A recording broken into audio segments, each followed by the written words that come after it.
இவ்வளவு பெரிய நெட்வொர்க்கை பிடிச்சிருக்கீங்க, இது எப்படி சாத்தியமாச்சுன்னு கொஞ்சம் சொல்ல முடியுமா? அதுக்கெல்லாம் காரணம் ருத்ரா தான். நீங்க அவங்க கிட்ட கேட்கறது தான் கரெக்டா இருக்கும். ருத்ரா பேசுங்க. சொல்லுங்க மேடம், இந்த நெட்வொர்க்ல இருக்கிறவங்க எப்படி பிடிச்சீங்க?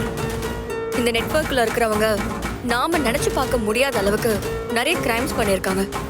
மெடிசன் மாஃபியா, ஆர்கன்ஸ் டிராஃபிக்கிங், இப்போ ரீசெண்டா டைமண்ட் ஸ்மக்லிங் வரைக்கும் இந்த மாதிரி நிறைய பண்ணிருக்காங்க.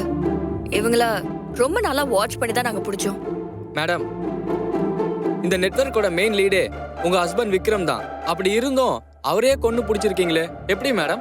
என் காக்கி சட்டைக்கு முன்னாடி கட்டு புருஷனா இருந்தாலும் பெத்த புள்ளையா இருந்தாலும் அது யாரா இருந்தாலும் பார்க்க மாட்டேன். தப்பு யாரு செஞ்சிருந்தாலும் அதுக்கு உண்டான தண்டனைய அவங்க அனுபவிச்சே ஆகணும். உங்களுக்கு இந்த ஆபரேஷன்ல எந்த இழப்பும் ஏற்படலையா? நீங்க கஷ்டப்படுற மாதிரி எதுவும் நடக்கலையா? ஈடுகட்ட முடியாத ஒரு இழப்ப நான் சந்திச்சிருக்கேன்.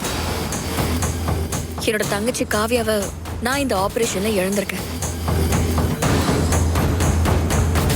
அது கடைசி வரைக்கும் என் மனசுக்கு ஒரு கஷ்டமான விஷயம்தான்.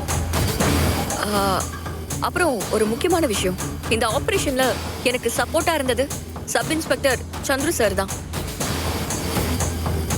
அதுக்கப்புறம் என்னோட ஸ்பெஷல் டீம் செல்வி, கணபதி, அர்ச்சனா, இவங்க எல்லாருமே எனக்கு ரொம்ப ஹெல்ப்ஃபுல்லா இருந்தாங்க. மேடம், உங்களால் இந்த ஸ்டேட்டே பெருமைப்பட்டிருக்கு மேடம். எங்க ரிப்போர்ட்டர் சார்பா வாழ்த்துக்கள் மேடம். அப்படி பார்த்தா அந்த வாழ்த்தை உங்கள ஒருத்தருக்கு நீங்க சொல்ல வேண்டியிருக்கும். எங்கல்ல ஒருத்தரா? யார் மேடம் அது? கதிர், இங்க வாங்க.